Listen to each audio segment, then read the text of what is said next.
There was a man I knew when I was younger. His name was Charles.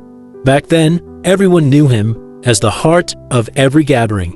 No birthday party felt complete without him cracking jokes. No neighborhood barbecue ever felt as lively if Charles wasn't there with his big laugh and open arms. He'd help anyone anytime, whether it was moving furniture, fixing a leaky pipe, or just sitting with you when life fell apart. The whole block called him the good guy, the one you could always count on. And then, almost overnight, Charles disappeared from everyone's lives. He stopped showing up at the corner cafe where he used to sip coffee and share stories every weekend. His family group chats fell silent. His social media vanished. Phone numbers changed. Folks started to whisper. Some thought he'd been betrayed by someone close. Others said he'd lost everything or that he was drowning in loneliness. Years later, I stumbled across Charles again by chance, out in a quiet little town far from a city. He was living in a modest cottage at the edge of town, surrounded by a small vegetable garden. He spent his days reading, tending his plants, and once in a while giving free guitar lessons to kids who had nothing much. He didn't look like the same larger-than-life man he used to be, but his eyes were steady and calm in a way that made me think maybe, just maybe, he'd found something the rest of us were still chasing. He'd once told me that after so many years of running around pleasing everyone, it felt good to finally sit still and befriend the one person he'd always neglected, himself. It made me think. Sometimes, a little distance from the world isn't cold-hearted. It's a sign that you've been through enough to know what's worth holding on to. It's not about cutting love out of your life, but loving wisely and protecting the few things that are truly yours. This is what so many people forget. Being a bit colder at the right moments doesn't make you heartless. It can actually save you from the kind of quiet trouble that drains you without you even noticing. It helps you hold your ground when life wants to scatter you in all directions. There's an old idea that the older you get, the bigger your circle should be. More connections, more people, more social energy.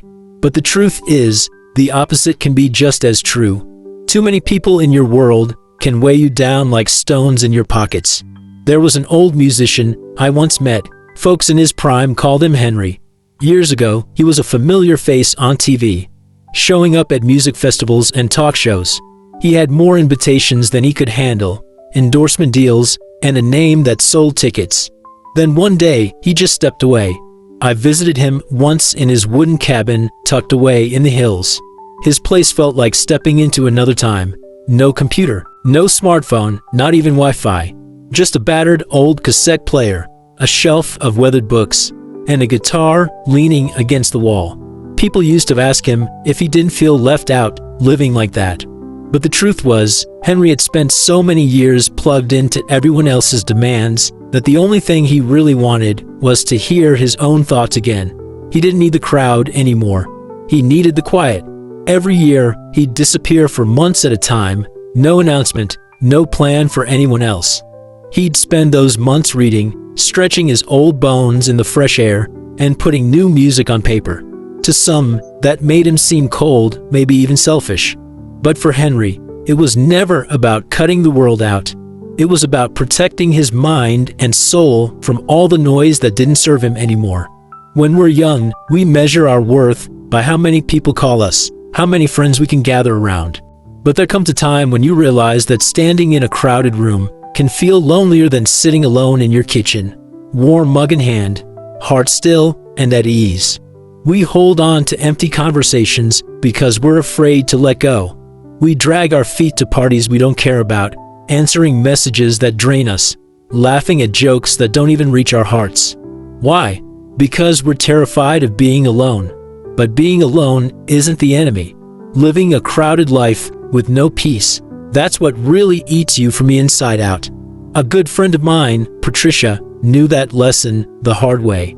For years, her phone wouldn't stop buzzing. She was the person everyone invited out, the shoulder everyone cried on. But every time she really needed someone to lean on, she'd scroll through hundreds of contacts and feel that cold truth. There was no one to call. So one day, she started over. She cut down her contacts to 15 names, family, a handful of friends who'd stand by her in the worst of storms, and her doctor.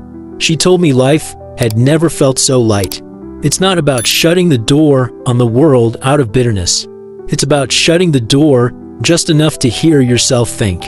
It's about turning down invitations that feel more like obligations.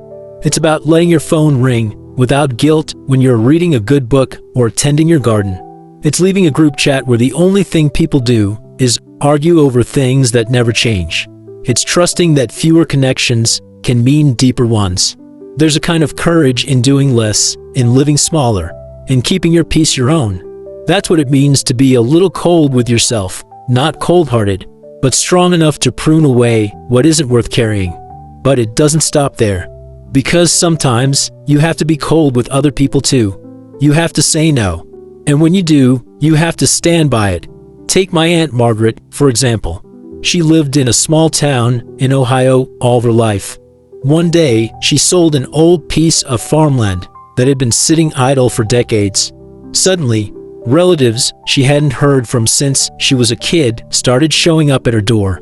They'd stop by with warm pies and big smiles, asking about her health, her garden, her grandkids. And then, almost always, the conversation would turn to money. Could they borrow just a little, just to get by? Could she invest in some project they swore would pay her back 3 times over? Margaret had always been gentle, easy to sway. One loan turned into another. A neighbor needed help fixing his roof. A cousin needed money for medical bills. A friend's son wanted a loan to open a food truck. Over a few years, she watched her savings account drain away bit by bit. The worst part wasn't the money. It was the day she finally said she couldn't lend anymore. The same people who'd sat at her table, eaten her food, toasted her generosity, they vanished. Some even turned nasty. She found her mailbox smashed in one morning. No one would admit to seeing who did it. The town turned its back on her just as quickly as they'd once turned up at her doorstep. Being too kind, too soft, too afraid to draw the line, it can become an open door for the wrong people to walk through. Some folks will take and take until there's nothing left, then blame you for not giving more. A friend once told me he'd spent years being the yes man. He'd lend money, do favors, bend over backwards to keep everyone happy. But the moment he said no, silence. Suddenly, people who once called him their best friend vanished. And, you know what? That silence turned out to be the best thing that ever happened to him. It's not wrong to put up a fence around your heart. It's not mean to refuse to be used up like a resource. When you learn to say no, you learn to respect your own time and energy. You learn to give freely only when you want to, not because you're afraid of what someone might think if you don't. The truth is, the people who really care about you won't test your boundaries over and over. They won't disappear when you say no. But the ones who only ever saw you as a free ride, let them go. Sometimes the door has to close so your peace can stay inside. Now here's something many people forget. Being willing to say no, to close the door when you must, is like building a wall that shields your spirit from being worn out. There's nothing cruel about it. It's just self-respect. Some folks spend their whole lives fearing they'll look selfish if they stop giving. But you can't pour from an empty cup. You can't be strong for the people who truly matter if you're always bending over for the ones who don't. There was a well-known American writer, Edward Hastings. He never made a big deal of birthdays or holidays. He didn't show up at parties out of obligation. And if he didn't want to see you, he'd quietly vanish into his cabin in the woods. People called him cold, but those who really knew him would tell you he was fiercely loyal to the people who stood by him through thick and thin. In the end, being a bit cold isn't about pushing people away. It's about knowing who deserves a place close to your heart. Let's talk about the third way to be cold, and maybe the hardest. You've got to learn to stand guard at the gate of your mind. These days, the world is like a faucet that never stops dripping noise. Bad news headlines, angry arguments online, gossip about people you've never met. And somehow, all that static seeps in. It lives rent-free in your mind, until one day you realize you're exhausted, anxious, always waiting for the next problem to land at your feet. I remember reading about a famous novelist, Margaret Evans. She won a big award years ago, then went quiet. People in the press said she was washed up, that she had nothing left to write. But what she was really doing was putting up a wall around her mind. She turned down interviews. She refused to read any articles about herself. She shut off her social media. For years, no one heard from her, until one day she came back with a book that blew everyone away.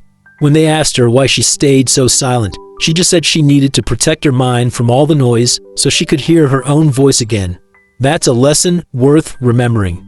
Not every comment needs your reply. Not every bit of gossip needs your ears. Not every fight needs your opinion. You don't have to know every bit of bad news in the world to be a good person. When you learn to filter what you let in, you find that your spirit feels lighter.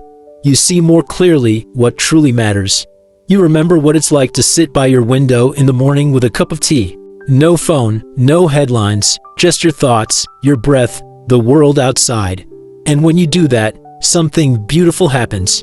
You become strong enough to start again. I once sat next to a man on a long bus ride out of town. He looked like the kind of man who used to have it all: polished shoes, expensive coat, eyes that had seen both big wins and hard falls. We got to talking, and he shared how he'd once been a senior manager making six figures. One day, a crisis hit, and he lost nearly everything: his money, his status, the people who used to slap him on the back and call him buddy. He told me that losing it all felt like being dragged to the bottom of the ocean. But in that darkness, he found a strange kind of freedom. He deleted all the numbers of people who only showed up when he was useful. He left the online groups that had drained his days with useless chatter. He learned to wake up every morning and write down what he truly cared about, not what the world expected from him. It wasn't about running away. It was about clearing out the clutter so he could see what was left and start again better than before. He called it the subtraction method. Like cleaning out an old attic full of junk, you can't see the empty space until you haul out all the boxes you don't need. Only then do you find the light again. That's what being cold with yourself and your mind really is. You cut away what weighs you down, not because you hate it, but because you love what you're protecting inside. But if you're not careful, there are quiet traps waiting that will hold you back, no matter how well you draw your boundaries. They're not obvious. They don't scream danger. They look like little harmless habits, but over the years, they eat away at you. The first trap is complaining too much, airing out every wound you've got to the wrong people. People might listen at first, but over time, they use your secrets like a blade against you. You think you're building trust, but really, you're handing someone a weapon. Some wounds are better healed in silence, with a good walk or a quiet prayer. The second trap is leaning too much on hope that someone else will come save you. I knew a family who spent years waiting for an uncle abroad to send the money, dreaming he'd fix everything for them. When he finally showed up, they realized he had nothing left himself. The bitterness that came from that disappointment cut deeper than any hardship they'd faced before. Hope is good, but misplaced hope is a heartbreak you could have spared yourself. The third trap is clinging to old experiences like they're a map for the future. You see it in big companies and small lives alike, people repeating what once worked, convinced it will always work again. But the world changes, and so must you. If you never clear out yesterday's habits, you miss the road that's opening up right now. And the fourth trap is seeing only the quick gain right in front of you and trading your peace or health for it. I once read about a man who polished stone countertops to earn a few extra bucks every month. He didn't know the dust he breathed in was slowly hardening his lungs. By the time he realized, his body was paying a price no paycheck could fix. It's easy to keep saying, just a little more, just a little longer, until one day you can't turn back. Short-term wins that cost your long-term well-being are never worth it. So if there's one thing I hope you take away from these stories, it's this: coldness, in the right measure, is not cruelty, it's wisdom. It's the fence you build around your mind so your heart can bloom. You can't control the world. You can't make everyone stay or love you the way you love them. But you can control how much of yourself you give away. You can choose to stand back from crowds that leave you feeling lonelier than sitting at home alone. You can decide that your peace is worth more than someone else's approval. You don't need hundreds of friends who barely know you. You need a handful who would walk through a storm to stand by you. You don't have to answer every call that pulls you in 10 directions. You can take that time and put it into a garden, a book, or a simple meal made slowly, with love. So live a little colder, not to push people away, but to pull yourself closer to what really matters.